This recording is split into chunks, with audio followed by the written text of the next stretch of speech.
Mon frère en Christ, bonjour. Merci beaucoup, Diane.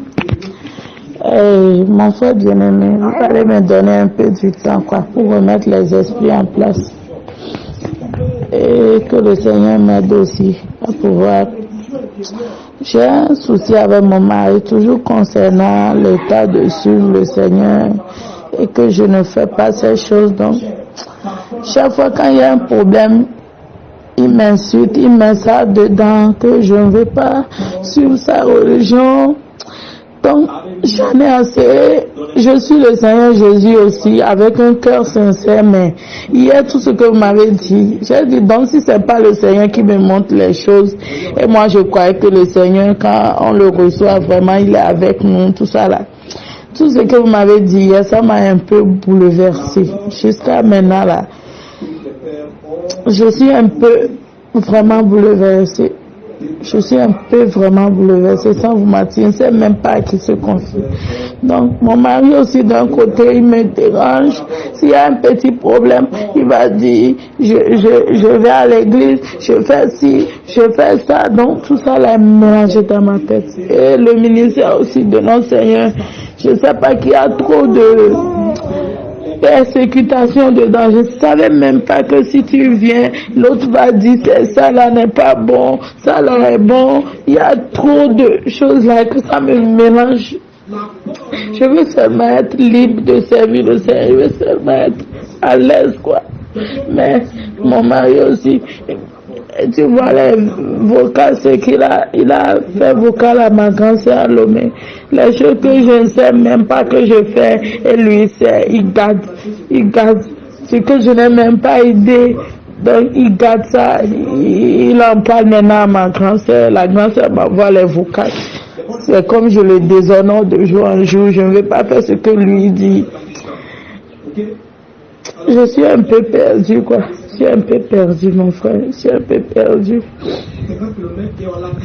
Ma soeur, bonjour. Que la paix, la grâce du Seigneur soit avec toi. Alors, tu me fais comprendre que tu as un problème avec ton mari concernant toujours ton état de suivre le Seigneur. Mais le problème, c'est quoi?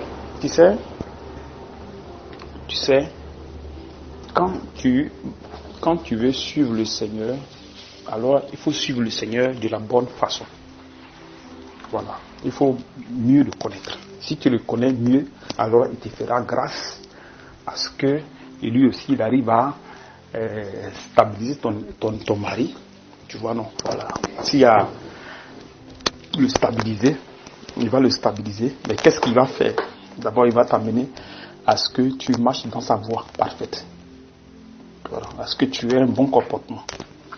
Et en fonction du comportement maintenant que tu as maintenant, il va maintenant toucher ton mari. Si ton mari doit changer de comportement, tu vois, donc par rapport à toi qui est devant lui. Tu vois, par rapport à toi qui est devant. S'il voit que ton comportement a commencé à changer, tu as commencé à être soumise, tu as commencé à faire des choses à toi qui sont bien, il va apaiser son cœur et ce gars-là va te laisser à ce que tu arrives à faire ce que tu as fait. Tu as vu? Parce que le Seigneur va agir. Tu comprends? Maintenant, si c'est un enfant de Dieu qui a la sémence, même s'il est musulman, quand le moment viendra, Dieu va changer son cœur. Dieu va l'amener vers lui. Parce que s'il est enfant de Dieu, que tu vis avec lui, ça veut dire par là que c'est ton mari. Parce que quand tu vois dans la Genèse, où Dieu a dit faisons l'homme à notre image selon notre ressemblance. Dieu faisait son espèce. Dans Genèse 1, verset 26. Dieu faisait son espèce. Tu vois. Donc Dieu a fait son espèce et dans son espèce, il a mis sa sémence qui est sa parole. Tu vois. Donc dans Genèse 2, quand Dieu est venu, à partir du verset 18, il dit faisons, une aide semblable à Adam. Tu as vu. Mais pour faire la sémence, pour faire cette aide semblable à Adam, qu'est-ce qu'il a fait? Est-ce qu'il allait prendre une personne ailleurs? Non, il n'a pas allé prendre une personne ailleurs. Il a pris une partie de la chair d'Adam pour former la femme.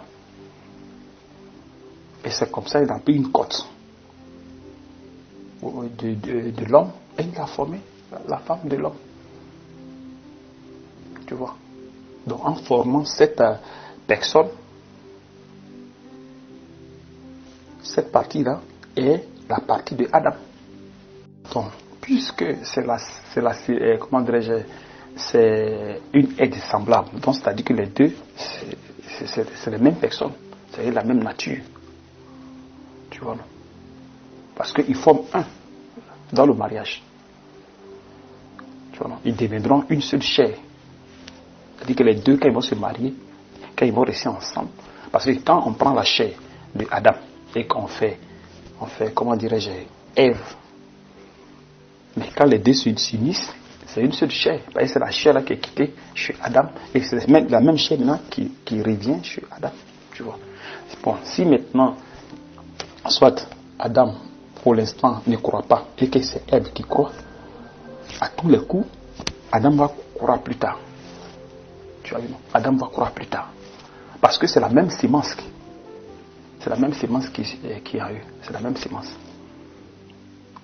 Parce que quand Dieu a fait, comment dirais-je, a fait son espèce, il a mis à l'intérieur sa sémence. Donc la sémence qui est dans la femme, c'est la même sémence qui est dans l'homme. Et seulement que le temps de l'homme n'est pas encore arrivé. C'est-à-dire qu'Adam n'est pas encore arrivé pour croire. Tu vois. Est-ce que tu comprends? Donc qu'est-ce que Dieu fait? Toi qui le connais, il va t'amener à dire qu'il faut le connaître de la bonne façon. Donc il va te parler de la soumission. Il va t'amener à l'obéissance. Tu as vu? Donc ta manière de te comporter, il va refléter sur ton mari. Ton mari va commencer à constater ta manière de te comporter envers lui. C'est-à-dire que tu vas plus prendre comme tu faisais avant, tu ne vas plus le faire. Ou tu pouvais prendre position, ou tu pouvais faire bagarrer, ou tu veux faire quelque chose. Non, tu vas plus faire ça. Parce que plus tu te soumets à Dieu, plus Dieu met la grâce sur ta famille. Tu as vu? Donc si c'est une partie de toi, avec le temps, ta manière de te comporter, ta foi à laquelle tu as cru là, va agir sur ton mari. Ton comportement va agir sur ton mari. Tu vois, non? Et la grâce va l'atteindre. Tu comprends un peu? Bon, si c'est le contraire, que tu n'as pas reçu Christ de la bonne façon, alors ce sera un problème. Donc ça veut dire que tu n'auras pas le comportement de l'esprit. Tu auras un autre comportement. Et ce comportement ne peut pas le changer. Le comportement va le changer, mais ce sera un changement selon la chair. Parce que toi, tu vis dans la chair. Donc c'est selon la chair. Parce que toi, tu produis le péché pour pouvoir lui plaire. Puisque lui aussi est dans le péché. Donc, ça sera catastrophique. Qu'est-ce que si Marc 10, 16 nous dit? Il dit que Jésus parlait aux choses. Il dit que mais au commencement de la création, Dieu fit l'homme et la femme. Tu as vu un peu? C'est pourquoi l'homme quittera son père et sa femme, et sa mère, et s'attachera à son père, à sa femme. Et les deux deviendront une seule chair. Tu as vu, ils ont dit une seule chair. Ainsi, ils ne sont plus deux, mais ils sont une seule chair. Tu as vu? Une seule chair. Une seule chair. Et dans qu'est-ce que Corinthiens 11 dit? 1 Corinthiens 11, verset 11. Toutefois, dans le Seigneur, la femme n'est point sans l'homme, ni l'homme sans la femme. Tu as vu? Donc, le mari que tu as marié, s'il est vraiment de Dieu et qu'il est musulman, à tous les coups, il viendra à toi. Forcé. Maintenant, pour qu'il vienne à toi, il faudrait que le salut passe par un canal. Passe par quelqu'un. Puisque c'est toi qui connais premièrement le Seigneur, tu vas voir que à part toi, allez, ça va toucher ton mari. Et ce que tu vois. Mais il faut bien connaître le Seigneur. Pour que ça touche ton mari, il faudrait que la foi à laquelle tu as cru là te transforme. Bon, si tu as cru à la vraie parole, parce qu'il y a aussi ça. Si tu as cru vraiment à la vraie parole, alors la foi là, elle va commencer à transformer ta personne. Et par rapport à ton comportement, puisque tu seras changé non selon la chair, mais selon l'Esprit de Dieu, tu as vu, non? Donc Dieu, il va faire de sorte que ça touche ton mari. Cette grâce-là va toucher ton mari si c'est la même sémence. Tu as vu? Et si tu comprends? Nous disons 1 Pierre 3, 1. Femmes, soyez de même soumises à vos maris, afin que si quelques-uns n'obéissent point à la parole, ils soient gagnés sans parole par la conduite de leurs femmes. Tu as vu ça? Donc, par ton comportement, ton mari peut être gagné. Par ton comportement, ton mari peut être gagné. Mais il faut que ce mari-là ait la sémence de Dieu. Parce que c'est par la sémence qu'on est sauvé. Adam et Ève, les deux, c'était la sémence de Dieu. Donc si vous êtes Adam et Ève, alors toi, par ton comportement, ton mari sera gagné. Tu comprends? Par ton comportement, ton mari sera gagné. Même s'il est sataniste, s'il est quoi que ce soit, par ton comportement, ton mari sera gagné. Tu comprends? Par ton comportement. Et c'est comme ça que Dieu va l'attirer. Tu comprends, ma soeur? Maintenant, si tu as cru à une fausse doctrine, comment ton mari peut être gagné? Même s'il est gagné, ce ne sera pas de la bonne façon. Donc vous allez toujours vivre la tension à la maison. Vous allez toujours vivre la tension à la maison. Ça y a rien à faire. Vous allez toujours vivre la tension à la maison. Tu comprends, ma soeur? Donc la seule chose qui te reste à faire, c'est de chercher le Seigneur de la bonne façon, comme je te l'ai dit. Ta manière de voir l'écriture qu'on t'avait enseigné, ça là, il faudrait que ça quitte dans ton esprit. Et il faut que tu sois enseigné de la très bonne façon, afin que la grâce de Dieu touche aussi ton mari. Quand ça commence à toucher ton mari, tu vas voir que même étant musulman, il va commencer à s'apaiser. Et s'il faut qu'il change quand le temps va venir, allez, il va changer de comportement. Parce que étant enfant de Dieu, forcément il va changer. Afin que vous deux, vous soyez une seule chair dans le Seigneur. Tu comprends, ma soeur? Une seule chair dans le Seigneur. Donc si toi, tu es dans le Seigneur et que lui qui est en face de toi est ton mari, à un moment donné, il va venir. À tous les coups, il va venir. Il ne va pas rester. Tu as vu? Donc, mais si actuellement il fait quelque chose qui est pour te persécuter, c'est pas aussi mauvais. Parce qu'en te persécutant, ça va t'amener à la patience de Dieu, à la sagesse. Parce que ce sont des épreuves que Dieu impose, afin que ça puisse changer ta personne. Si tu connais bien Dieu, parce que si soit il y a des épreuves que tu ne connais pas bien, tu ne peux pas être transformé selon Dieu. Tu seras peut-être transformé selon la chair. Et pourtant que la chair, c'est le péché. Et la Bible dit que la personne de la chair ne peut pas se soumettre à la loi de Dieu. Dans Romains 8, à partir du verset 5. Tu vois, non? La personne de la chair ne peut pas se soumettre à la personne de la chair. Celui qui s'affectionne à la chair ne peut pas être agréable à Dieu. Mais c'est celui qui se soumet à l'affection de l'esprit. Tu vois, non? Donc pour se soumettre à l'affection de l'esprit, il faudrait que tu sois converti de la bonne façon. C'est-à-dire qu'il faut entrer de la bonne façon dans la maison avec l'évangile qui vient de l'esprit, afin que tu sois construite de la bonne façon. Et ça partir de là maintenant, ton mari aussi sera touché de la bonne façon pour qu'il puisse changer. Tu vois. Et si maintenant le mari ne change pas, que toi, Dieu commence à te transformer, mais quelque soit même si tes persécutions, tu peux les supporter. Tu peux les supporter. Parce que Dieu va faire de sorte que tu arrives à supporter les persécutions qui vont t'arriver. Il y a cette capacité. L'enfant de Dieu a cette capacité de supporter les persécutions. La Bible dit quoi ici pour les persécutions? Jacques 1, 2. Mes frères, regardez comme un sujet de joie complète les diverses épreuves auxquelles vous pouvez être exposés. Sachant que l'épreuve de votre foi produit la patience. Tu as vu? On dit l'épreuve de votre foi. Donc Dieu nous met à l'épreuve. La foi à laquelle tu vas croire. Si c'est la foi authentique, alors elle va t'amener des épreuves. Donc ça peut passer. Ça peut être par ton mari qui va te persécuter, ou tes enfants, ou tes amis, tu vois, non, ils vont te persécuter. Mais le fait que les gens te persécutent, c'est pas gratuit. Tu vois, non, c'est pas gratuit. Dieu veut installer en toi la patience. Ce que tu pouvais faire, tu ne pouvais pas supporter avant, Dieu va faire de sorte que tu supportes. Tu vois, non? Donc Dieu va faire de sorte que, les gens vont te persécuter. Tu vois, afin que tu aussi pardonnes. Parce qu'il y a aussi ce truc de pardonner là. Donc si les gens ne te persécutent pas, comment toi tu peux avoir l'œuvre du pardon en toi? Comment tu peux manifester cette œuvre là du pardon? Parce que le Seigneur dit de pardonner. Mais il faudrait que tu sois persécuté. Il faudrait que tu aies des épreuves. C'est comme quelqu'un qui dit qu'il ne vole pas. Bon, si tu ne voles pas, on va voir si vraiment tu ne voles pas. On va mettre de l'argent, mettre quelque chose pour voir si tu ne vas pas voler. Si ça ne te dit rien, que tu prends la chose, tu reviens à la personne, il veut dire que vraiment tu ne voles pas. Mais si on met soit de l'argent que tu prends, c'est-à-dire tu as déjà manifesté ton état. Tu vois, tu as manifesté l'état. Tu comprends? Donc c'est pareil. Donc si Dieu dit de pardonner notre prochain, dit de pardonner, pour que tu puisses pardonner, il faudrait que tu aies des épreuves. Donc il peut passer par ton mari, il peut te persécuter. Mais tout cela, ce n'est pas en vain, c'est par rapport à ta foi.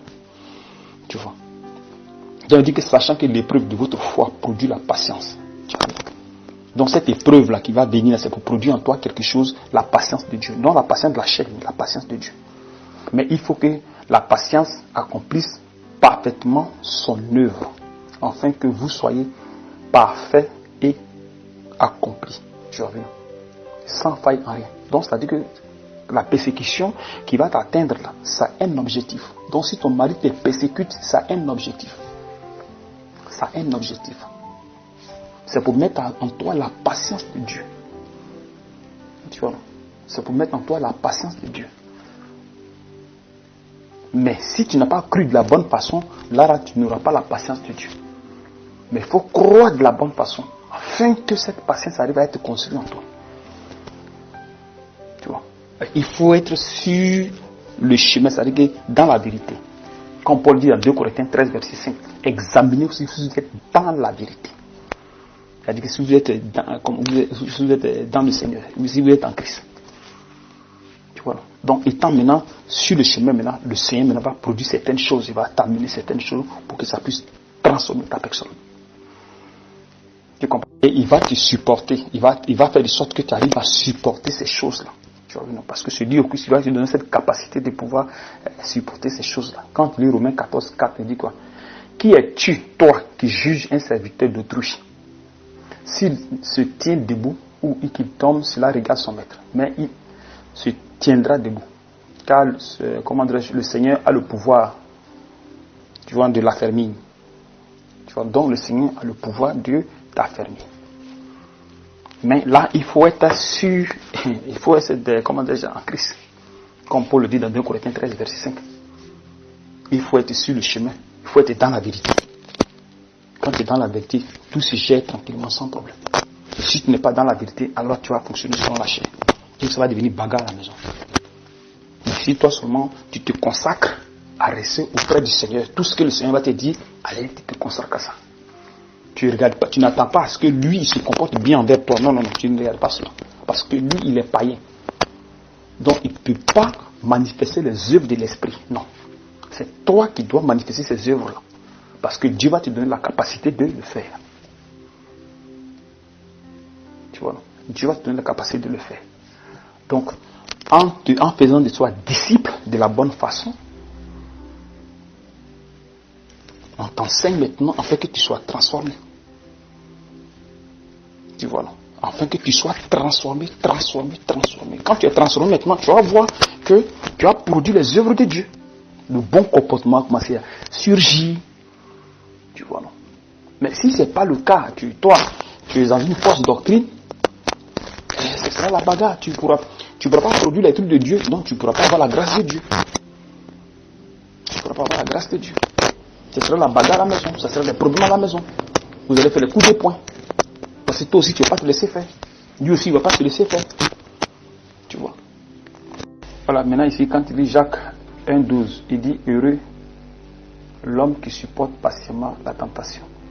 Car après avoir été éprouvé, il recevra la couronne de vie que le Seigneur a promise à ceux qui l'aiment. Donc les épreuves qui vont venir, Dieu va faire de sorte que tu arrives à les supporter. Parce que pour supporter cela là, il faudrait que tu sois dans le corps de Christ, il faudrait que tu sois, dans le Seigneur de la bonne façon. C'est pas comment les gens imitation, non, il faut que tu sois dans la vérité. Donc quand les persécutions vont venir, le Seigneur va t'aider à ce que tu arrives à supporter cette persécution-là. Parce que si tu n'es pas vraiment dans la parole, tu ne peux pas supporter les persécutions qui viennent. Parce que là, ce sont les mondes, ce sont les mondes des ténèbres. C'est le monde des ténèbres, disons. C'est le monde des ténèbres. Tu vois, non? Donc, il faudrait que toi, tu ne sois pas aussi dans les ténèbres. Si tu es dans les ténèbres, arrête. Ça, tu ne veux pas t'en sortir. Il faudrait que tu sois dans la lumière, mais de la bonne façon. Mais si ton pasteur ne prêche pas la sanctification, comme tu lui as dit autrefois, tu dis que tu lui as amené quelques versets, puis il était bouleversé, il ne savait pas, tu vois. Il sait qu'il y a un problème. Pourtant que la sanctification, c'est elle qui te permet de t'éloigner du péché et de t'approcher de Dieu. Donc en t'approchant de Dieu, Dieu te protège. C'est comme ça, ça fonctionne. Là maintenant tu es dans la lumière. Et maintenant les ténèbres de l'autre côté, maintenant tu peux combattre même les ténèbres. Mais si toi tu es dans les ténèbres, comment tu fais pour combattre les ténèbres? Si toi-même tu es ténèbres, comment tu fais pour combattre les ténèbres? C'est peut-être la raison que tu penses que tu te soumets. Mais tu soumets selon la chair que tu te soumets. Tu te soumets selon la chair et non selon l'esprit que tu te soumets. Parce que Paul dit de marcher selon l'esprit afin que vous n'accomplissez pas les désirs de la chair dans Galates 5,16. Mais si toi tu te soumets selon la chair parce que tu n'es pas dans la vérité, c'est fort probable que d'abord tu ne supportes pas et de deux, ton mari va t'embêter. Et cet embêtement-là va agir sur ta personne. Ça c'est forcé. Parce que tu n'es pas dans la vérité. Parce que si du moment on te dit que tu peux prêcher, tu peux faire ceci, tu peux faire cela. Et si du moment, lui qui t'a enseigné la parole, lui qui t'a prêché et qui t'enseigne la parole, il te dit que tu lui parles de sanctification, tu dois mettre les versets bibliques, lui il n'est pas d'accord. Tu vois ce que ça fait déjà? Donc il faut essayer de t'asseoir pour comprendre les choses. Parce que quand vous enseignez la parole, là, essayez d'examiner. Mais vous n'examinez pas, c'est ça qui est votre problème. Pourtant que dans la Bible, les gens examinaient. Quand les apôtres venaient pour leur enseigner la parole, les gars examinaient. Ils examinaient si vraiment ce qu'on leur enseignait, c'était la vérité. Papa, si c'est la soumission là, je me soumets à mon mari. C'est avant, je ne me soumets pas à la vérité. Avant, je peux parler, dire tout ce que je veux. Maintenant, c'est le contraire. C'est lui qui fait des choses vraiment maintenant que, au contraire, si c'est avant, je vais tenir tête, on va se disputer. Mais il peut dire tout, je ne dis rien. Il y a beaucoup de choses que je n'arrive plus à faire même. Je me soumets toujours à lui. Mais le problème est qu'il y avait une sœur dans un problème là. Une sœur qui était malade que j'ai amenée à la prière et c'était les démons qui le dérangeaient. Donc on lui a fait des prières de délivrance. Donc elle voulait mourir d'une mort subite. On ne savait pas là où l'ennemi a quitté. Mais quand j'ai aidé la sœur, et la sœur maintenant a pris goût à la prière au Seigneur, maintenant la sœur s'est remise et elle a changé, elle va à l'église, tout ça là. Donc c'est son mari maintenant qui s'est levé contre moi maintenant. Le mari a dit que pourquoi je vais montrer la voie de l'église à sa femme. Alors qu'avant, j'allais là-bas, on riait. Donc, quand il a vu que là où la femme part maintenant, la femme découvre tous les choses. Je ne sais pas ce qu'il a fait contre la femme. Donc maintenant, c'est lui qui s'est levé maintenant. C'est lui qui s'est levé maintenant. Et la femme venait d'un veillé. Et il a amené la femme là-bas. Et il a insulté les pasteurs, les hommes, les prophètes. Il a insulté presque les gens qui sont là-bas. Donc c'est lui qui est venu maintenant parler à mon mari que moi j'amène les gens à l'église. J'ai amené ma soeur là à l'église. Et que lui, il a interdit l'église à sa femme. Et lui m'a dit, mon mari est musulman et moi, j'amène les gens. J'ai dit, c'est pas interdit. En tout cas, il a dit des choses pas possibles à mon mari qui a encore remis le couteau dans la plaie. Donc, c'est à peu près ça. Donc, c'est sur ça on est. Quand mon mari m'a insulté, il a dit toutes sortes de choses. Il a dit, lui va aller demander aux hommes de Dieu si c'est eux qui me nourrissent.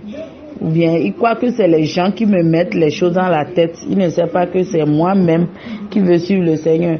Il prend mon portail, il peut fouiller. Et il va voir des choses il a dit je suis dans les groupes. Il me fait sortir dans des groupes. Et tout ça là l'énerve. Il ne veut pas que je sois ces choses-là. Et faire ces choses. Donc de ne pas me voir avec les choses de Jésus. Surtout le nom là le blesse. C'est ça, je vous explique un peu. Donc les vocats qu'il a fait à ma soeur, que ma soeur m'a envoyé là, il s'est confessé parce qu'il a dit tout ce que je fais, ça lui fait mal. C'est pas parce que je vais lui faire les enfants et que je vais lui faire ce que lui ne veut pas. Non, ce que lui veut est que quoi? Que sa femme soit musulmane, faire les saintes prières et c'est fini. Il ne veut pas attendre à parler de Jésus. Ou bien ils ont dit que j'amène les gens, tout ça là, ça lui énerve. Quand ma soeur, ou bien il y a des gens qui sont malades, ils viennent chez moi, je ne sais pas comment ils font. Il y a des gens, le truc les dit, ils viennent chez moi et je les amène. Tu vas voir le jour là, ils seront délivrés, ils vont sauver. Donc si c'est pas le ministère, tout ça là, quand vous avez dit encore que c'est pas le ministère, la femme ne doit pas faire ça. Donc on ne peut pas aider nos proches, on ne peut pas. Et quand la personne est dans la souffrance, tu vas le laisser. Moi, je ne comprends plus rien dans tout ça là. Et les rêves aussi. Les rêves, des fois, je vois, je fais les louanges, je combats, je me mets en haut, j'ai une force et je dis, j'ai la grandeur du Seigneur. Tous mes rêves se relient à la parole. Des fois, je vois la Bible même, j'ai des versets aussi. Mais comme vous avez dit, je n'ai pas l'Esprit Saint, tout ça là. Et que je me suis assis, j'ai analysé tout, j'ai dit non, qu'est-ce qui m'arrive à la fin? Si le truc, mon mari aussi me dit de faire pour lui. Et le Seigneur que je suis, je combats, je fais ci. Et à un niveau donné, on me dit tout ça là, c'est pas. Donc, je suis un peu, je ne sais pas ce qui se passe, mais je vais. Tu vois, non? Donc, tu dis que tu te soumets, mais ça dépend de la soumission que tu as, que tu produis. Si c'est la soumission selon l'esprit ou bien selon la chair. Tu as vu? Donc, si tu n'es pas dans dans la doctrine de la sanctification selon la Bible, tu vas produire seulement la soumission selon la chair. Donc, ça ne va rien donner. Tu vois un peu. Mais si tu examines les Écritures, comme les gens le font, tu vas voir que tu es en erreur. Tu as vu? Tu vas voir que tu es en erreur. Quand nous lisons Acte 17, verset 11, ces Juifs avaient des sentiments plus nobles que ceux de Thessalonique. Ils reçurent la parole avec beaucoup d'empressement. Et ils examinaient chaque jour les Écritures pour voir si ce qu'on leur disait était exact. Donc, quand on te donne quelque chose, quand un pasteur dit quelque chose, il faut examiner. Si tu vois que tu examines que ce n'est pas ça, tu te retires tranquillement sans problème. Tu te retires tranquillement. Tu t'embrouilles pas, tu te retires tranquillement. Parce qu'il ne s'agit pas de dire que je vais à l'église, il faut aller à l'église, non. C'est pas ça. Mais est-ce que où je vais là, il y a la vérité? Est-ce que où je vais là, il y a la vérité? Est-ce que où je vais là, quand je vais produire les fruits là, est-ce que ce sera les fruits de Dieu? En fait que j'ai sa grâce. C'est ça le problème. Donc si tu ne produis pas alors, c'est-à-dire que où tu vas, s'il n'y a pas la vérité, alors tu ne vas pas produire les fruits de Dieu. Donc tu n'auras pas la grâce de Dieu. Parce que tu n'es pas dans sa volonté parfaite. Donc tu ne pourras pas supporter les persécutions qui vont t'arriver. Tu vas tenir un moment, puis après tu vas céder. Parce que en toi, il n'y a pas la force. Tu vois. Qu'est-ce que Jésus dit dans Jean 15, 5? Il dit, je suis le cep. Vous êtes les sarments. Celui qui demeure en moi et en qui je demeure porte beaucoup de fruits. Car sans moi, vous ne pouvez rien faire. Donc si tu n'es pas dans la volonté, si tu n'es pas dans la vérité, ce que tu vas produire, ce sera selon la chair. Tu as vu? Donc tu ne pourras pas supporter la tentation qui va te venir. Tu ne pourras pas la supporter. Jésus dit que sans lui, là, on ne peut rien faire. Tu as vu? C'est lui qui lui donne la force. C'est lui qui lui donne la force. Tu comprends? Il est le sceptre, c'est lui qui lui donne la force.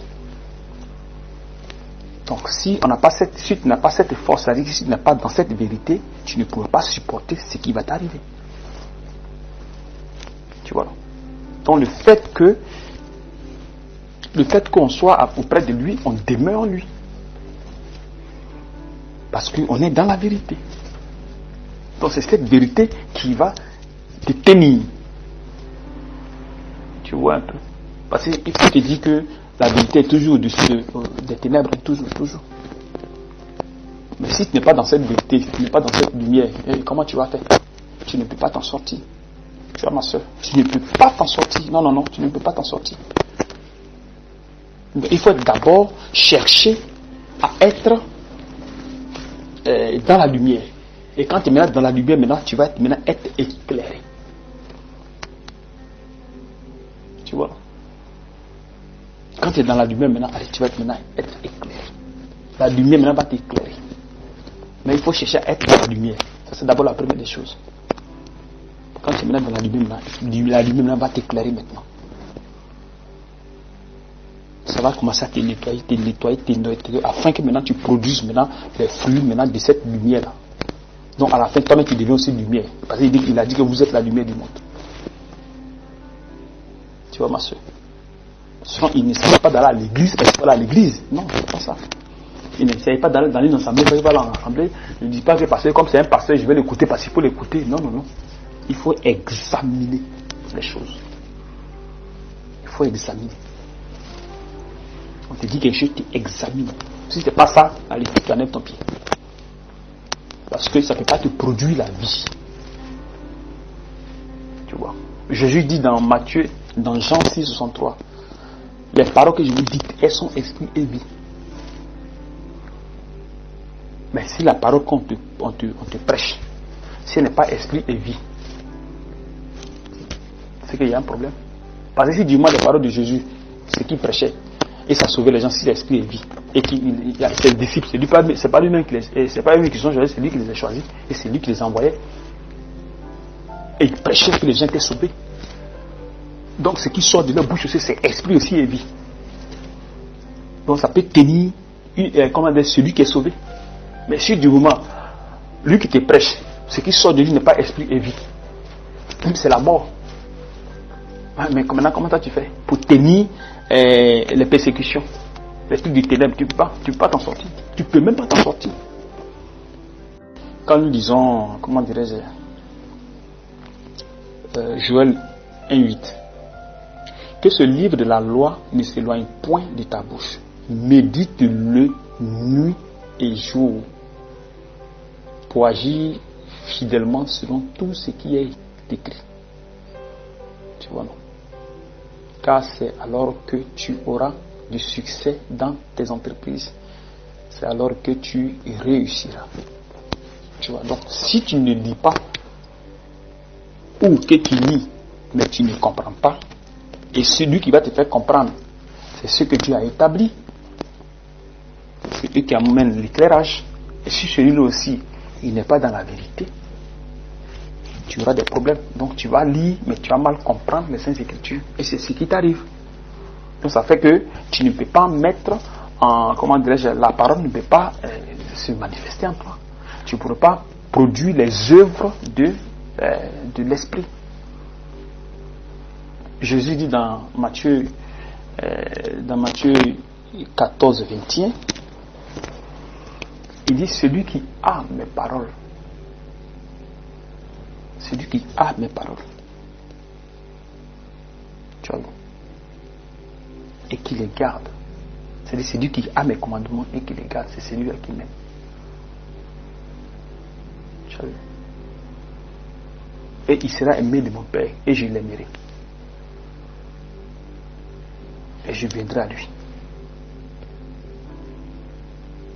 Donc d'abord, pour que tu aies les paroles de Jésus, pour que tu les gardes, il faut les avoir d'abord.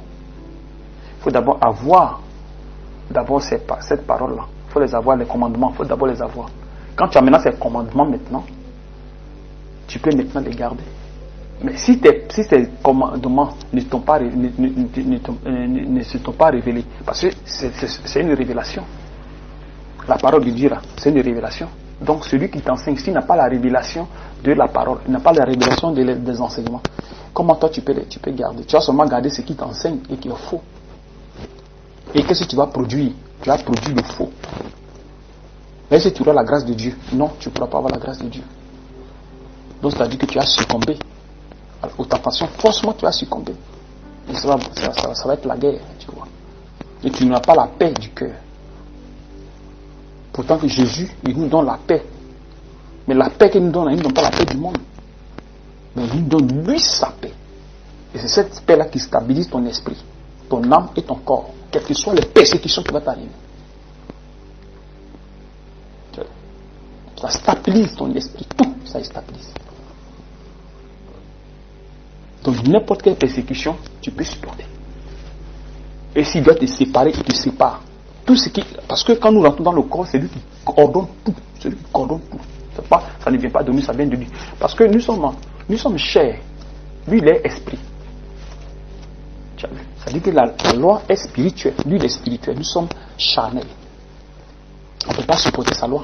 Donc, si on n'est pas dans la vérité, on est toujours charnel. Donc, si nous marchons dans le charnel. Donc, nous produisons les œuvres du charnel. Tu vois? Donc, nous produisons les œuvres de la chair. Donc, on ne peut pas s'en sortir. Tu vois, ma soeur? On ne peut pas s'en sortir. On ne peut pas s'en sortir. Tu comprends un peu? Et c'est quand tu es dans la vérité, tu peux maintenant lutter contre les ténèbres. Et si tu es dans les ténèbres, comment tu luttes contre les ténèbres? Les ténèbres ne peuvent pas se lutter entre eux. Ils font semblant. Tu vois, non? Parce qu'ils sont malins. Quelqu'un va venir te dire qu'il délivre quelqu'un, pourtant au fond il ne délivre pas. Il change seulement les maladies dans le corps de la personne. Parce que les ténèbres ne se combattent pas entre eux. Si se combattent, comment ils vont réussir à gagner du terrain? Comment ils vont faire? Ils ne pourront pas.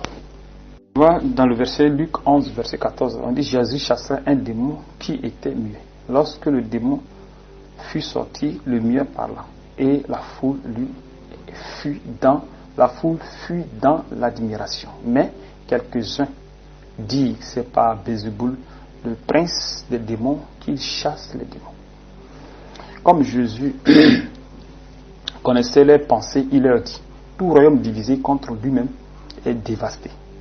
Et une maison s'écroule sur une autre. Tu vois, non? Donc, le fait que tu me dis que tu prends des camarades, on va chasser les démons, on fait ceci, on fait cela. Mais si Satan peut aller contre Satan, c'est chose. Non, il ne faut pas se diviser. Donc, c'est jouer à un jeu. Tu vois, non? Il joue à un jeu. Ou bien le Seigneur peut permettre aussi que ça se passe afin qu'eux-mêmes ils restent même dans le désordre. Le Seigneur peut aussi permettre cela. Tu vois. C'est pas parce qu'il délivre les gens que tu vois que les démons sont quittés ou que les gens sont guéris que tu vas penser qu'ils sont dans la vérité. Là, c'est très grave. Pour comprendre, au moins, pour savoir que Dieu est dans un coin, c'est par le fruit que tu vas reconnaître ce que les personnes produisent, ce que les gens vous enseignent. C'est à partir de là que vous saurez effectivement que ces gens sont dans la vérité. Tu vois. Parce que le nœud là, c'est la sanctification. Si quelqu'un n'enseigne pas la sanctification, c'est que la personne est à côté de là-bas. C'est aussi simple. C'est que la personne est à côté de là-bas, c'est que la personne marche dans, comment dirais-je, il ne marche pas selon l'esprit, mais selon la chair qu'il marche. Tu as vu? Pourtant que nos parents, ils ont marché selon la chair dans l'Ancien Testament. Ils ont marché selon la chair. Parce qu'ils produisaient les œuvres eux-mêmes. Parce qu'ils étaient au temps de la loi. Ils étaient sous la loi. Donc qu'est-ce que la loi disait? La loi dit fais ceci, fais ceci. Donc eux, ils produisaient. Ils produisaient, mais ils n'arrivaient pas. Donc ça fait que cette loi n'a pas mené l'homme à la perfection. C'est pour cette raison que Jésus vient dans le corps de l'homme pour que lui puisse conduire la personne. Tu vois? Bon, maintenant, si tu n'as pas ce Jésus-là et que tu penses que tu as ce Jésus, mais tu as toujours fait comme les parents. Donc ça veut dire que tu as produit de toi-même les œuvres. Mais est-ce que les œuvres vont marcher? Non, ça ne pourra pas être agréable devant Dieu. Raison pour laquelle tu ne peux pas tenir la persécution qui va être en face de toi. Tu ne pourras pas t'en sortir. Maintenant, qu'est-ce qu'il dit maintenant? Il dit si donc Satan est divisé contre lui-même, comment son royaume subsistera-t-il? Puisque vous dites que je chasse les démons par Bézéboul. Donc Dieu permet que ces choses aussi arrivent. Afin que ces gens arrivent à croire à ce qu'ils sont en train de faire pour périr. Donc toi qui es avec eux, ce que tu fais seulement, tu Tu ne fais que seulement examiner les Saintes Écritures. C'est qu'on t'enseigne. Tu prends les Écritures et tu contrôles, tu examines. Est-ce que c'est qui c'est? Si c'est pas ça, tu te retires. C'est simple, c'est pas compliqué. Tu vois un peu. Si tu vois que les trucs sont gauche-gauche, que les trucs ne... Puis les gars commencent à s'énerver, ceci, bon, tu te retires automatiquement. Parce que tu ne veux pas t'associer avec eux. La Bible condamne cela. On ne s'associe pas avec ces personnes. Parce que si tu t'associes, c'est que tu aussi, tu es parmi les agents de ces choses, des trucs là. Tu participes au mal. Là, tu crucifies Christ. Tu vois un peu. Tu crucifies Christ. Nous lisons 2 Corinthiens 6, verset 14. Ne vous mettez pas avec les infidèles sous un joug étranger, car quel rapport y a-t-il entre la justice et l'iniquité? Ou qu'il y a-t-il de commun entre la lumière et les ténèbres? Quel accord y a-t-il entre Christ et Bélial? Ou quelle part a le fidèle avec l'infidèle? Quel rapport y a-t-il entre le temple de Dieu et les idoles? Car nous sommes le temple de Dieu vivant. Comme Dieu a dit, j'habiterai et je marcherai au milieu d'eux. Je serai leur Dieu et ils seront mon peuple. Car, non, c'est verset 17. C'est pourquoi sortez du milieu d'eux et séparez-vous, dit le Seigneur, et ne touchez pas à ce qui est impur, et je vous accueillerai. Je serai pour vous un père, et vous serez pour moi des fils et des filles, dit le Seigneur Tout-Puissant. Tu as vu? Donc, c'est-à-dire que si tu es dans une doctrine, dans une assemblée, que c'est la fausse doctrine, ce sont des infidèles. C'est aussi simple que ça. Donc, si tu es à l'intérieur, alors tu as produit forcément ce qu'on t'enseigne. Maintenant, si tu prends la Bible, que tu examines les Saintes Écritures et tu vois que ce que les gens enseignent, c'est pas ça, alors tu te retires. Tu te sépares d'eux. Pourquoi? Pour ne pas que tu continues à produire ce qu'on t'enseigne. Parce que ce qu'on t'enseigne, c'est ce qui sera sur ton cœur et ça va produire les œuvres forcées. Donc quand tu vas te séparer d'eux, qu'est-ce que tu vas faire? Tu vas prier pour demander au Seigneur, tu veux le connaître. Et le Seigneur va te guider lui-même. Afin qu'il puisse lui-même t'enseigner lui-même sa propre parole. Mais si tu es à l'intérieur, tu dis, bon, beaucoup disent que Dieu c'est Dieu. Dieu c'est Dieu. Moi, si le pasteur est mauvais, c'est pas mon problème. C'est un danger. Parce que là, lui va construire ta foi, pas dans la justice de Dieu, mais dans le faux. Donc la seule chose qui se fait, c'est de retirer de là. Tu coupes les ponts, c'est tout. Pour ne pas que tu produises ce qu'on t'enseigne. Parce que franchement, tu vas produire, donc ça fait que tu vas balloter. Tu vas aller dans tous les sens, avec des explications qui n'ont pas de sens. Parce que tu vas vouloir te justifier. Quand on va t'amener un verset, tu vas vouloir te justifier le verset avec l'enseignement que tu donnes. Mais tu vas voir que ça ne coche pas.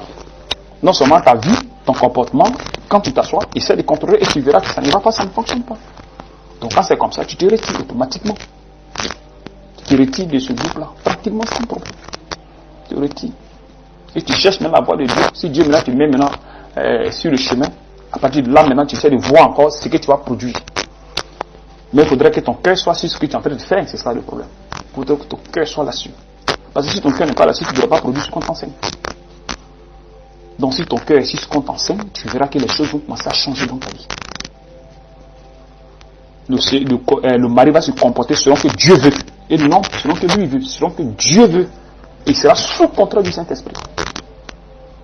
Il ne sera pas sous contrôle de l'ennemi. Non, il sera sous contrôle de l'Esprit de Dieu. Donc s'il te persécute, ça sera contrôlé par le Saint-Esprit, par le Seigneur. Afin qu'il puisse construire en toi la foi que Dieu recherche. C'est-à-dire que la patience de Dieu. Et cette patience va produire en toi beaucoup de choses. Le fruit de l'Esprit. Beaucoup de choses va produire. Ça va te donner l'humilité, ça va t'amener l'orgueil. Ça va t'amener l'obéissance. Ça va t'amener à l'obéissance. Ça va t'amener à l'amour, au pardon. Tu vas pardonner. Tous ces gens de trucs que tu vas prendre. Mais là, c'est le pardon selon le Seigneur. Hein. Et non selon la chair, selon le Seigneur. Tu auras l'amour de Christ. Et tu auras la paix du cœur. Parce que Jésus, quand il donne la paix, il ne donne pas la paix comme le monde. Il donne la paix, lui sa paix. La paix stabilise l'esprit de l'homme.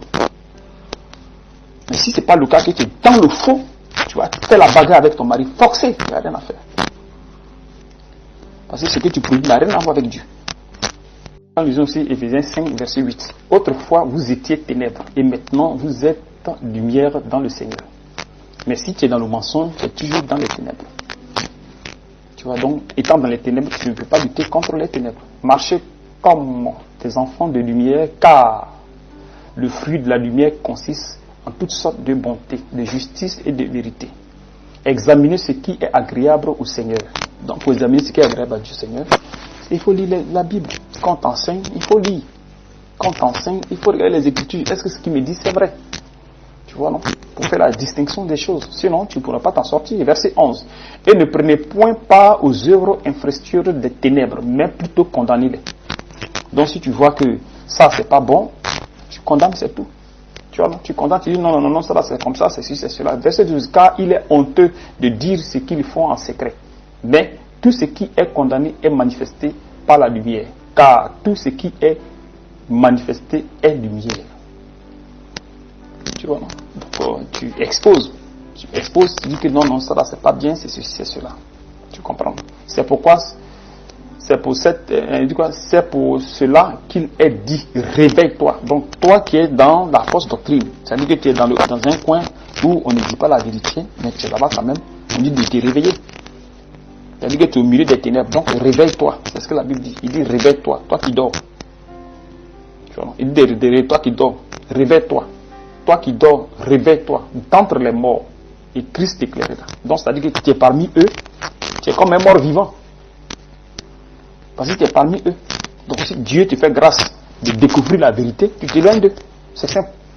Tu t'éloignes d'eux automatiquement. Tu n'as pas à rester dedans. Non, il faut. Parce que si tu ne t'éloignes pas, tu vas produire les mêmes œuvres qu'eux produisent. Forcément, tu vas produire. Et il y a des moments où vous arrivez à vous exhorter avec des personnes avec lesquelles vous n'avez pas le même enseignement. Mais c'est un faux truc. Ça ne se fait pas. Vous allez avoir des disputes forcées. Parce que vous n'avez pas le même enseignement. Pourtant que si vous discutez, qu'est-ce que ça vous apporte comme quelque chose de plus? Donc ça vous apporte le désordre total, que ça va vous apporter le désordre total. Tu as vu? Si toi tu es dans la justice, dans la vérité, qu'est-ce qui t'apporte comme connaissance? Donc tu as vu que tu vas t'emmerder. Comme Paul dit dans Hébreux 3, 12. Qu'est-ce qu'il dit? Il dit, prenez garde, frère, que quelqu'un de vous n'ait un cœur mauvais et incrédule, au point de tourner du Dieu vivant. Mais exhortez-vous les uns les autres, chaque jour, aussi longtemps qu'on peut. Dire, aujourd'hui, enfin, qu'aucun de vous ne s'endurcisse pas la séduction du péché. Donc, vous vous exhortez. Mais pour vous exhorter, là, il faudrait que vous vous exhortez sur ce qu'on vous a enseigné. Bon, si un a été enseigné, comment dirais-je, dans une doctrine, avec une doctrine différente de ce qu'on t'a enseigné, est-ce que vous allez vous entendre? Vous n'allez pas vous exhorter, c'est la guerre. Vous n'allez pas vous entendre. Ça ne va même pas marcher du tout. Vous n'allez même pas vous entendre. Tu vois? C'est pour cette raison que je vous dis toujours, restez tranquille. Quand il y a les enseignements, allez prier ces enseignements, écoutez. S'il n'y a rien, vous restez tranquille, vous attendez à ce que les enseignements viennent, à ce que le Saint-Esprit vous amène les enseignements pour que vous les écoutez.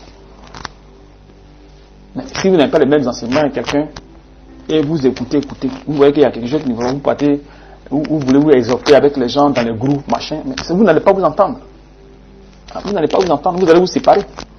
Forcé, parce que chacun va commencer à vouloir imposer. Pourtant que si c'est le même enseignement qui est donné, que vous vous exhortez, il n'y a pas de problème. Ça peut passer facilement. S'il y a quelque chose que vous ne comprenez pas, bon, vous pouvez demander aux frères qui vous enseignent. Et là, comme ça, il y a la paix qui est là. Il n'y a pas le désordre. Dieu n'aime pas le désordre. Dieu n'aime pas le... Tu vois, quand Paul était chez son maître, il était chez Gamaliel. Est-ce qu'il avait un rapport avec, comment dirais-je, les apôtres? Non, il n'avait pas de rapport avec les apôtres. Il n'avait aucun rapport avec les apôtres. Lui, il était de l'autre côté, les apôtres étaient ici. Mais si les apôtres veulent s'exhorter, est-ce qu'il partait prendre les enseignements de Paul de l'autre côté? quand il était encore, comment dire, dans les trucs là. Non, il ne faisait pas ça. Tu vois. Et maintenant, quand Paul est venu, maintenant, quand Dieu, pour que même il s'associe, pour qu'il arrive à partager, il faudrait qu'il entre parmi les frères. Et à partir de là, maintenant, il a coupé les ponts avec maintenant son ancien, comment dire, son ancienne alliance. Où il partait. Tu vois. Il a coupé avec Gamaliel. Donc, il n'avait plus de rapport, il n'avait plus de lien concernant la parole de Dieu. Donc, quand Paul dit de s'examiner, là, hein, comment dirais-je, s'exhorter, là, c'est pas des enseignements non, comment dirais-je, avec d'autres personnes avec qui tu n'as pas les mêmes enseignements. Vous n'allez pas vous entendre. Tu vois. Vous n'allez pas vous entendre. Et il y avait des synagogues qui étaient là-bas. Est-ce que les synagogues des affranchis, des Syriens, des Alexandries, tout ça là, est-ce que les gars s'associaient avec les apôtres, les enseignements? Non. Il y avait une base. Donc c'est sur cette base-là, les gars s'exhortaient. C'est sur cette base-là, les gars s'exhortaient. Ils ne partaient pas ailleurs pour dire qu'on va s'exhorter, ceux qu'ils ont enseigné, on va s'exhorter avec d'autres personnes, les gars des synagogues de l'Alexandrie, synagogues des Syriens, synagogues de temps. Non, ne faisait pas ça. Parce qu'ils ne vont pas s'attendre. Il va y avoir la guerre, il va y avoir la tension. Donc ils n'allaient jamais s'entendre. Tu vois. Vu comme il y a eu une dispute même entre eux. Tu vois un peu. Pourtant que Paul même évite qu'il y ait même des discussions. Il évite qu'il y ait des discussions entre nous. Donc pour éviter la discussion, c'est d'éviter à ce que vous mettez ensemble avec des gens avec qui vous n'avez pas le même enseignement. Parce que forcément, la discussion va sortir forcée. Pourtant, la Bible nous interdit d'avoir ces choses-là. Parce que ça met des querelles, ça met des histoires. Tu vois un peu. Donc quand c'est comme ça, que tu vois que les trucs, ça ne marche pas, puis d'abord même tu ne peux pas changer. Parce que quand vous pensez que quand vous êtes dans les assemblées et que vous avez notre enseignement, vous pouvez changer les gens qui sont dans l'assemblée. Comment vous faites pour les changer? Vous ne pouvez pas les changer. Vous allez amener un enseignement à un pasteur. Non, voilà ce qui est là. Non, et ça ne va pas changer. Et la Bible ne le dit pas. Hein. La Bible n'a pas dit de changer les gens. Il dit sortez au milieu d'eux. C'est ce que la Bible dit. Donc si tu es quelque part, que tu vois que l'enseignement n'est pas ça, tu sors automatiquement. C'est pas que tu vas venir, non, on ne fait pas ça, non, on ne fait pas ceci. Non. C'est pas ce que la Bible demande. La Bible demande de vous retirer de cette personne. Tu retires tranquillement, quoi. Quand nous lisons Tite 3:8, cette parole est certaine. Et je veux que tu affirmes ces choses, afin que ceux qui ont cru en Dieu s'appliquent à pratiquer de bonnes œuvres. Voilà ce qui est bon et utile aux hommes. Mais évitez les discussions folles, les généalogies, les querelles, les disputes relatives à la loi, car elles sont inutiles et vaines. Éloigne de toi. Tu vois, il dit éloigne de toi. Tu as vu, il dit éloigne de toi après un premier avertissement et un second avertissement. Ce qui provoque des divisions. Sachez qu'un homme de cette espèce est perverti et qu'il pêche en se condamnant lui-même. Donc pour éviter les discussions, puisque vous n'allez pas vous attendre, bon, c'est mieux que tu te sépares de la personne. C'est pour cette raison, toutefois que je vous dis que les groupes, ne entrez pas dans les groupes, des machins, non. Si vous êtes entre des frères ici, que vous avez le même enseignement, il n'y a pas de problème. Parce que tu ne peux pas changer quelqu'un. Non seulement, mais toi-même étant fidèle, tu ne peux pas faire d'une personne un chrétien. C'est pas possible. Parce qu'un fidèle n'a pas la possibilité de faire d'un homme croyant, un qui n'est pas croyant chrétien. Non. Dieu n'a pas donné cette possibilité aux fidèles. Il l'a donné à des gens qu'il a établis. Ce sont ces gens-là qui prêchent la parole et maintenant la personne devient disciple de Jésus. Quand il a dit dans Matthieu 28, 16 à 20, il parlait à ses 11 disciples. Il dit allez faire de toutes les personnes des disciples baptisés. Donc c'est-à-dire que les gens prêchent.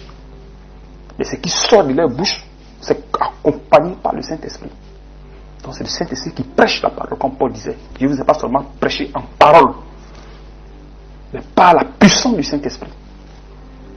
C'est le Saint-Esprit qui prêche la parole. Mais soit qui vient maintenant, tu dis non, bon ma soeur, il va te prêcher, puis tu vas gagner des âmes. C'est ce que les gens disent souvent, je vais gagner des âmes. Bon, je vais faire ceci, je vais gagner des âmes. Je vais faire ceci, je vais gagner des âmes. Mais qui t'a envoyé? Est-ce que où tu vas là, ce que tu es en train de dire là, est-ce que ces paroles que tu es en train de dire là, ça peut sauver cette personne? Parce que c'est des paroles que Dieu met dans la bouche de celui qui l'envoie. Donc si tu n'as pas été recommandé pour faire ces choses, toutes ces personnes que tu vas prêcher, et pour toi ils sont chrétiens, c'est des faux chrétiens. Ce ne sont pas des chrétiens, ce n'est pas les disciples de Jésus. C'est toi tes disciples ou les disciples de toi ton pasteur. Parce que vous avez produit les mêmes œuvres. Vous n'allez pas produire des œuvres de l'esprit. Et vous ne pouvez pas marcher dans la vérité. Jamais ça n'existe pas. Vous ne pouvez pas marcher dans la vérité. Donc si une femme se lève, puis elle commence à prêcher, elle commence à enseigner, ceux qu'elle enseigne, tu penses que ce sont les disciples de Jésus? Non, ce ne sont pas les disciples de Jésus. Parce qu'elle désobéit à la loi. Donc tous ceux qui vont suivre, tout cela, ils ne peuvent pas manifester les œuvres de l'esprit. Ils ne peuvent pas. Parce qu'ils n'ont pas été recommandés.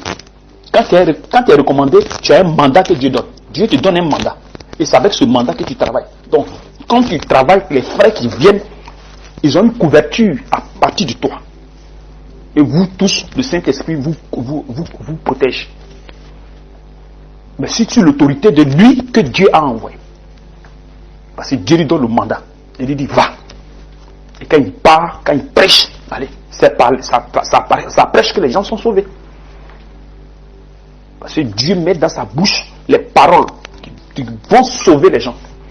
Et c'est pas qu'on se lève un matin, puis on se dit que bon, j'ai fait tes paroles, puis la personne va être sauvée. Non. Parce que si tu fais ça, les paroles ce que tu vas prêcher va quitter de la chair, donc la personne qui sera sauvée ne sera pas sauvée comme l'esprit veut.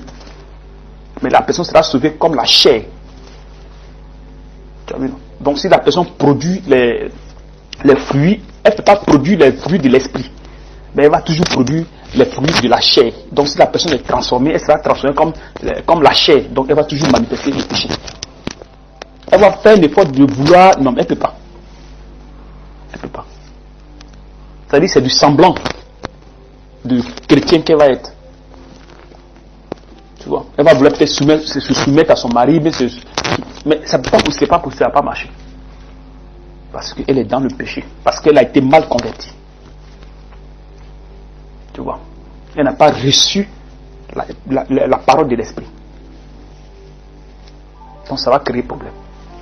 Donc s'il y a des épreuves en face de toi, tu vas tomber forcé, tu vas tomber dedans. Tu vas tomber forcé. C'est la raison pour laquelle on vous dit de faire très attention et de vous désoler de ceux avec qui vous n'avez pas les mêmes enseignements. De vous éloigner de ces personnes. Parce que vous n'allez pas vous comprendre. Vous n'allez pas vous comprendre. Vous n'avez rien à faire, vous lisez la Bible, c'est tout. C'est simple. Et comme ça, votre foi sera bien construite dans la parole, dans la justice de Dieu. Donc, si tu es dans la parole, c'est-à-dire que si tu es dans la vérité, comme Paul l'a dit dans 2 Corinthiens 13, verset 5, examinez aussi bien dans la foi. Si tu es dans la vérité, tu vois, si tu es dans la vérité, alors le Seigneur va te faire grâce par rapport à ton mari, tu vois. Par rapport à ton mari, si vraiment c'est la sémence de Dieu, hein, parce que pour être sauvé, il faut être la sémence de Dieu forcément. Il faut être adamique, il faut être quitté d'Adam. Tu vois. Donc, étant musulman, s'il est la sémence de Dieu, à tous les coups, il n'y a pas de problème, il sera converti quand le temps va venir. Parce que Dieu fait toutes choses en son temps. C'est la raison pour laquelle on ne court pas à gauche à droite pour dire que allons sauver les âmes. Parce qu'on voit ça souvent, les gens disent allons sauver les âmes, allons faire ceci. Non, Dieu fait toutes choses en son temps. Les choses de Dieu sont faites en son temps. À leur temps, en fait. Chaque chose de Dieu est faite au temps de Dieu. C'est la volonté de Dieu. On dit la volonté. Donc, ce n'est pas la volonté de l'homme. La volonté de Dieu s'applique sur la terre. Donc, tout ce que lui, il veut, c'est-à-dire que selon lui, son parcours juste, son truc parfait, tout s'est fait selon lui, sa volonté, et non la volonté de la chair. Parce que si toi, tu fais, ta volonté, ce n'est plus la volonté de Dieu, mais c'est la volonté de la chair. Parce que toi, tu veux sauver les gens. Toi, tu dis que telle personne pleure, je vais sauver la personne. Mais toi, tu es qui pour sauver quelqu'un? Toi, tu n'es que chair, tu n'es que pécheur. Comment tu fais pour sauver quelqu'un? Ou bien pécheresse. Comment tu fais pour sauver quelqu'un? Tu pleures. Non, cette personne est comme ça, il veut la sauver. Non. Mais c'est pas qu'il a gré. Lui, quand il ne sait pas que la personne est en train de souffrir. Il sait. Il sait. Mais quand il a dit à ses disciples, allez faire de toutes les nations des disciples. Donc il y a les gens pour sauver ces personnes. Donc quand le temps vient, allez, ils seront sauvés. Tu vois? Ils seront sauvés. Mais il faudrait que le temps de les trucs arrive. Et la parole va s'accomplir. Donc si ton mari est de la sémence de Dieu, à tout le coup il sera sauvé. Tu savais? Et quand tu as commencé à suivre Dieu de la bonne façon, tu vas voir qu'il y a des désirs que tu as là, que tu vas commencer à quitter en toi. Les désirs vont commencer à quitter. Les désirs vont commencer à quitter. Parce que la parole va s'appliquer en toi. Si ton cœur est vraiment sur le Seigneur, il faudrait que ton cœur soit sur le Seigneur. Si ton cœur est sur le Seigneur, alors les désirs là, vont commencer à quitter. Et ça va t'amener à être transformé pour vivre la vie de sanctification. Tu vois, pour vivre la vie de sanctification. Donc tu vas faire entrer le salut dans ta maison. Parce que le Géolie, quand tu dis Acte 16, Paul et Silas, on les a jetés en prison. On les a jetés en prison. Donc, étant dans la prison, ils chantaient, ils louaient les louanges de Dieu et autres, tout ça. Et du coup, il y a eu un tremblement de terre et les portes se sont effondrées. Donc les portes sont ouvertes. Et ils sont sortis. Quand ils sont sortis, quand le gars s'est réveillé, le Julie s'est réveillé, il a vu que les gens, il pensait que les gens avaient fui, il a dit que non, on est ici. Il partait pour se tuer, il dit on est ici. Quand il a vu ça, ça a surpris parce que les trucs sont fermés et du coup les gens sont retrouvés dehors. Mais comment ils ont fait? Donc qu'est-ce qu'il a fait? Il allait vers le Paul qui s'est agenouillé, il a demandé après, mais comment faire pour être sauvé? Là, il a dit comment faire pour être sauvé? Il a dit si tu crois au Seigneur Jésus, toi et ta famille, vous serez sauvés. Pourtant sa famille n'était pas là. On dit toi et ta famille. Il dit si tu crois, toi et ta famille, vous serez sauvés. Tu as vu? Donc lui, à partir de lui, le salut entre dans la maison. Mais pour que le salut entre pour sauver les autres, il faudrait que les autres soient des enfants de Dieu. Il faudrait qu'il y ait la sémence. Pour que aussi, ils soient aussi sauvés aussi. Donc par lui, allez, les gens sont sauvés. Bon, maintenant, si soit par toi, le faux évangile entre, est-ce que ça peut sauver les autres? Non, ça ne va pas les sauver. Parce que ça ne peut rien faire. Parce que ça n'a pas de puissance pour sauver les personnes qui sont ton mari ou bien l'autre, s'ils ont la sémence de Dieu. Donc c'est la bagarre qui va rester entre vous. Tu comprends un peu? Donc si tu es dans la vérité, tu verras que les choses vont changer. Les choses vont aller. Si tu es dans la vérité, la grâce de Dieu va se manifester. Parce qu'il va transformer ta personne. Tu vois, il va transformer ta personne. En transformant ta personne, ta manière de vivre, tout ça, ça va agir sur ton mari. Et ça va convertir ton mari. Ça va l'amener à l'apaisement. Et tu vas voir que ton mari va changer. S'il est je dis bien toujours, s'il est de la sémence de Dieu. Parce que dans le corps, la femme est sans l'homme et l'homme est sans la femme. Parce que les deux font une personne. Donc si c'est vraiment ton mari, alors il n'y a pas de problème. Quand le temps viendra, il va changer. Pour que vous deux vous mettez ensemble pour marcher dans le corps de Christ. Parce que vous deux formez un corps, pas deux, un corps.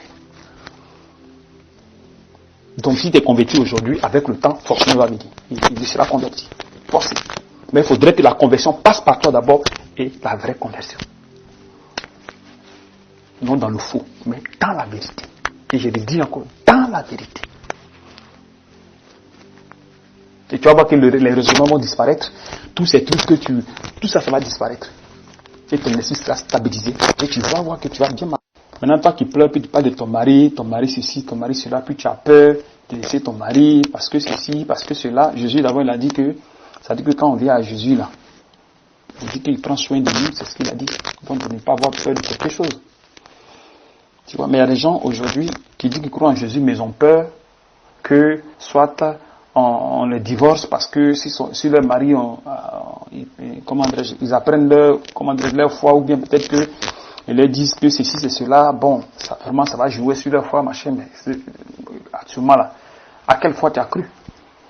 Parce que normalement, tu ne devais pas avoir peur de ces choses. Tu ne devais pas avoir peur, tu devais avoir l'assurance de Christ. Tu vois?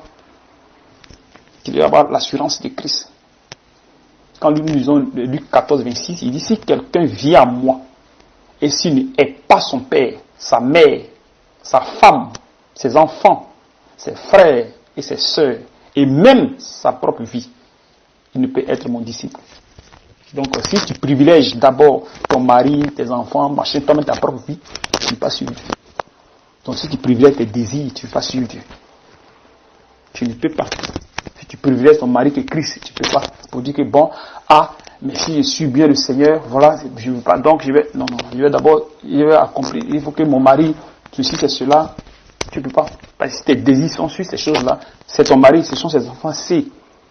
Mais si ils sont plus nécessaires que Christ, il y a problème. Tu as vu, il y a problème. Donc si tu n'es pas dans la vraie vérité, tu n'es pas dans la vérité, tu ne peux pas supporter ces choses. Tu vas préférer aller aux côtés de tes enfants, tu vas préférer aller aux côtés de ton mari, tu vas préférer aller aux côtés de tes soeurs et frères, s'il y a quelque chose. Tu vas succomber forcé. Tu vois. Forcément, tu vas succomber. Il n'y a rien à faire. Tu ne peux pas t'en sortir. Tu vois, non? Tu ne peux pas. Tu vois, non? Donc le fait de dire que si tu n'es pas ton mari ou autre, c'est pas la chair. C'est pas, comment dirais-je, c'est pas la chair qu'il faut haïr. Pas la personne elle-même. Mais les œuvres que la personne produit.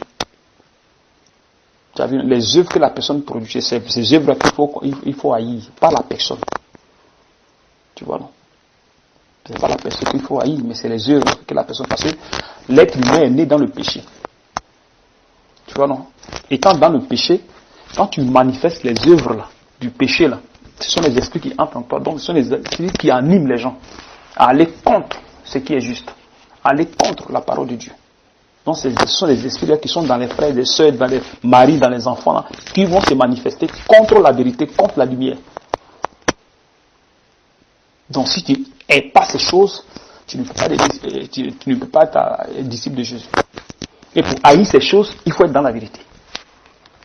Il faut forcément être dans la vérité. Si tu n'es pas dans la vérité, non, tu ne peux pas haïr. Tu vois. Quand nous lisons Éphésiens 6, verset 12.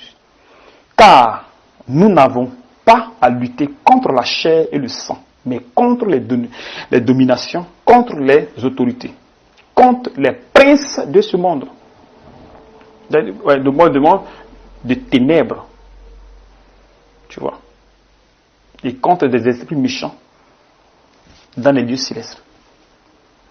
Donc ça dit que ces gens sont possédés des esprits. Et si tu veux quelqu'un qui va dans une religion qui n'est pas de Dieu, il est possédé par des esprits, par des divinités. Donc ce sont ces divinités-là qui t'empêchent de dire que ceci, c'est cela. Donc si toi aussi tu es dans le péché aussi, allez, ils vont prendre le dessus sur ta personne. Pourtant que le nom de Jésus est au-dessus de tout nom. Donc ça dit que si tu es dans la vérité, il n'y a pas de problème. Pour être dans la vérité, alors il faut te retirer de ces choses-là qui sont où il n'y a pas la vérité. Allez, tu te retires et tu attends le Seigneur et il va t'orienter. Il va t'orienter. Tu grandis dans sa parole de la manière correcte, sans problème. Sinon, si ce n'est pas le cas, il sera difficile. Il sera très difficile de marcher avec le Seigneur. Parce que si tu penses que les gens pensent que quand on a la foi du Seigneur, c'est bon, on peut plus souffrir, on peut plus faire ceci, non, mais qui a dit ça? Qui vous dit des choses comme ça? C'est faux. C'est pas vrai. C'est pas vrai. C'est tout un mensonge total. Parce que la croix qu'il a portée là, ce sont des péchés. C'est nos péchés qu'il a portés. Tu vois, non? C'est nos péchés qu'il a portés. Donc ce sont ces épreuves là. Les épreuves là, qui nous imposent. Tu vois, ils nous imposent ça. Donc en nous imposant, ça transforme notre personne. Donc quand nous disons Matthieu, Matthieu 10, 38 là-bas, il dit celui qui aime son père et sa mère plus que moi n'est pas digne de moi. Et celui qui aime son fils ou sa fille plus que moi n'est pas digne de moi. Celui qui ne prend pas sa croix et ne me suit pas n'est pas digne de moi. Pourtant la croix là, il a souffert pour nous. Tu vois, non? Il portait la croix, c'est sur la croix qu'il a porté nos péchés. Tu as vu, non? Il a eu des persécutions. Donc, c'est-à-dire que si ces persécutions, tu hais ces persécutions, mais c'est que tu ne peux pas être digne de Jésus. Tu ne peux pas. Tu vois? Tu ne peux pas. Parce que quand nous disons, 1 Pierre 2, 24, il dit quoi? Lui qui a porté lui-même nos péchés en son corps sur le bois, afin que, mort au péché, nous vivons par la justice. Lui, par les meurtrissures duquel vous avez été guéris. Donc ça veut dire que porter la croix, tu vois, non? Prendre celui qui ne prend pas sa croix. Donc celui qui n'arrive pas à supporter les épreuves, la souffrance. Celui ne pourrait pas être digne de Jésus. Et pour supporter la souffrance de Jésus, il faut être dans la vérité. Afin que lui, puisque lui est le sceptre, il a fait qu'il puisse nous donner la force de pouvoir supporter ces choses-là. Si tu n'es pas dans cette vérité, tu ne peux pas t'en sortir. Tu ne peux pas supporter les persécutions. Tu ne peux pas supporter les persécutions. Tu vois un peu. Raison pour laquelle, quand vous cherchez la vérité, vous devez toujours contrôler avec comment on appelle ça, avec la Bible. Vous devez toujours contrôler la vérité avec la Bible. Toujours. Quand vous savez que tel point il y a la vérité, allez, là vous êtes tranquille, sans problème. Parce que vous allez voir votre personne changer, votre manière de vivre va changer. Pas dans le côté négatif, mais le côté positif. C'est-à-dire que vous allez grandir dans la justice de Dieu. En grandissant, vous allez commencer à laisser d'autres péchés. Vous allez grandir dans la foi. Pour aller à la perfection. Comme Ephésiens 4, 11 le dit. Tu as vu? Pour aller à la perfection. Mais si tu ne vas pas à la perfection, que tu régresses, que tu vas dans le péché, ou bien tu tues toi-même, c'est qu'il y a un problème qui est là. C'est qu'il y a un problème avec ta foi. Il faut vérifier pour voir si effectivement tu es sur le vrai chemin. Tu vois un peu ma soeur? Tu comprends un peu, non? Donc, pour que tu puisses supporter les épreuves de ton mari, il faut chercher la vérité et ne mélange pas la vérité avec des faux enseignements. Tu ne vas pas t'en sortir. Tu ne t'en sortiras pas. Parce que pour suivre Jésus, c'est l'obéissance. Et Dieu établit des frais sur vous. Et si vous n'arrivez pas à les respecter, il vous sera difficile de marcher dans la foi. Parce que pour marcher dans la foi de Christ, c'est l'obéissance. Quand tu dis oui, je peux te faire autre chose. Tu ne fais pas du mal à la personne qui est devant toi, mais tu vas toi-même te faire le mal, parce que ça va agir sur toi. Quand nous lisons 1 Corinthiens 7, verset 29, on dit, voici ce que je dis, frère, c'est que le temps est court, que désormais ceux qui ont des femmes soient comme ils n'en ont pas. Ceux qui pleurent comme ils ne pleurent pas. Ceux qui se réjouissent comme ils ne se réjouissent pas. Ceux qui achètent comme ils ne possèdent pas. Et ceux qui usent du monde comme ils n'en usent pas. Car la figure de ce monde passe. Tu vois?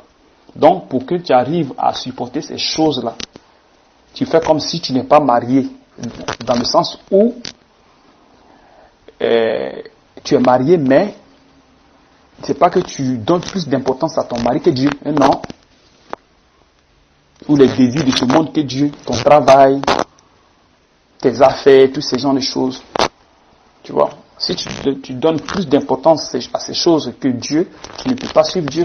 Ça ne peut pas marcher. Ça ne peut pas marcher. Dieu ne peut pas marcher avec toi. Non. Maintenant, pour que ces choses-là arrivent, pour que tu arrives à supporter ces choses, alors il faut être dans la vérité avec le Seigneur, pour que le Seigneur puisse t'aider à réaliser cela. Il faut que tu sois dans le Seigneur, dans la vérité. Il faut que tu sois en Christ.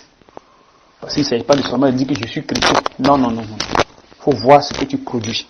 Est-ce que je suis chrétien? Ok. Mais est-ce que les produits des œuvres selon la parole? Si tu produis des œuvres selon la parole, alors ta foi va se manifester. Et tu verras que tu vas aimer ton mari, sans problème, mais tu vas plus aimer Christ. Tu vas d'abord aimer Christ que ton mari. D'abord. Donc, ce que Christ veut que tu fasses, tu vas le faire. Et non ce que ton mari veut que tu fasses. Donc, tu n'auras plus d'inquiétude. En aimant Christ, Christ va te donner la paix, va mettre la paix dans ton cœur. C'est cette paix-là qui va te guider. Mais s'il y a persécution, comment tu vas gérer cela? Donc tout ce que tu as fait, tu feras correctement devant Dieu et tu seras agréable à lui. Et sa grâce sera toujours sur toi. Mais si ce n'est pas le cas, que c'est le contraire, ce sera très difficile. Ce sera très difficile. Voilà pour raison pour laquelle quand il amène son serviteur et que vous ne l'écoutez pas, c'est pas à lui c'est pas au serviteur que vous faites le mal, mais c'est à vous-même. C'est à vous-même que vous faites le mal. C'est à vous-même. Luc 10:16, il dit celui qui vous écoute, m'écoute. Et celui qui vous rejette, me rejette. Et celui qui me rejette, rejette celui qui m'a envoyé.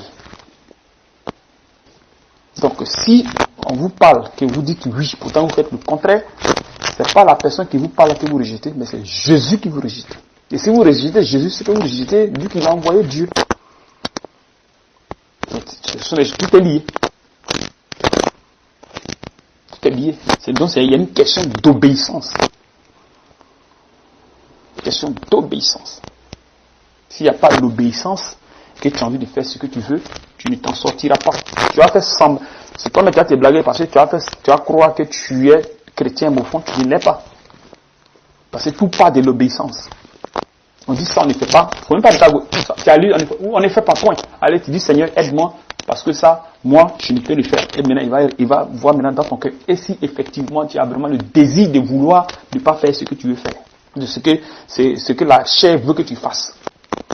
Si tu as ce désir de ne pas vouloir le faire, alors Dieu t'enlève. Si tu pries, tu gênes, tu pries qu'il n'en ait pas, il faut persister, ça va quitter. Parce qu'il veut voir aussi le détail de ton cœur. Pour voir si tu ne vas pas m'abandonner. Et c'est comme ça, allez, il va commencer à construire ta personne lui-même. Donc, ta forme que tu avais, les désirs que tu avais, la vie que tu avais, ta manière de vivre que tu avais, tout ça, Dieu va détruire sans toi pour te construire lui-même selon lui sa propre volonté. Parce qu'il dit que vous ne vous appartenez plus, vous appartenez à Christ. Vous ne vous appartenez plus. C'est comme une personne, un garçon qui va chez une femme.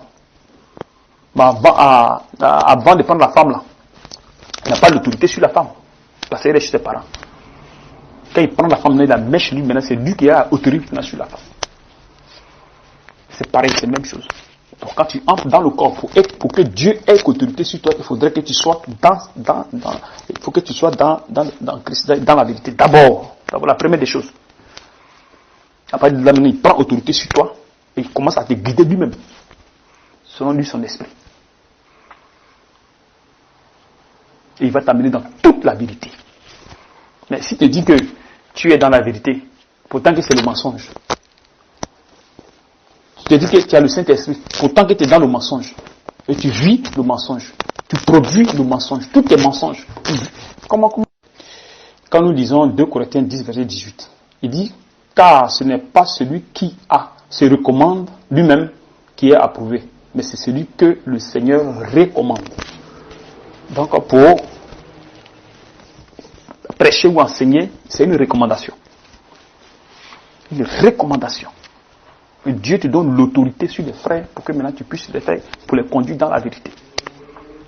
Donc si tu te recommandes toi-même, Dieu ne te reconnaît pas. Donc tout ce que tu as fait, tu vas vouloir prêcher aux gens pour que les gens soient sauvés. Tout ce que tu es en train de faire, c'est zéro. Parce que Dieu ne reconnaît pas cela. C'est-à-dire que toi-même tu es dans le faux. Et tu leur apprends le faux. Tu vois un peu? C'est une recommandation. Donc quand vous venez chez les frères, c'est une recommandation. Vous veillez sur les âmes. Donc Dieu vous amène à cette personne qui les enseigne la parole, le frère, de gêner pour eux, de prier pour eux. Donc Dieu, c'est-à-dire que tu te sacrifies pour les frères qui viennent. Parce que quand ils viennent avec le péché. Et le péché qui est en eux, ce sont les esprits démoniaques impurs qui sont à eux. Donc toutefois que tu pries, tes esprits qui les dérangent. La personne qui vient, quand tu mets cette personne sur jeûne, allez, les trucs vont commencer à quitter, son comportement va commencer à changer selon l'esprit de Dieu. Donc ce sera plus de manière charnelle. Mais non seulement la personne, il va changer, tu vas voir la personne physiquement changer, mais à l'intérieur de la personne aussi change. Parce que son cœur sera circoncis. Et comme ça, les désirs ne vont plus se manifester. Et il va commencer à grandir dans la foi. Mais si ce n'est pas le cas, oublie. Oublie Dieu. Ça veut dire qu'il faut bien même pécher même. Parce qu'avec Dieu, ce n'est pas le semblant. Ou tu es avec lui, ou tu n'es pas avec lui. C'est simple. La parole de Dieu, on dit Amen. C'est tout. Oui, Amen. S'il y a Amen, ça vient du diable. Ou c'est ça, ou c'est pas ça. Ou tu pêches bien, ou tu es dans la vérité, et tu cherches à grandir dans la sanctification.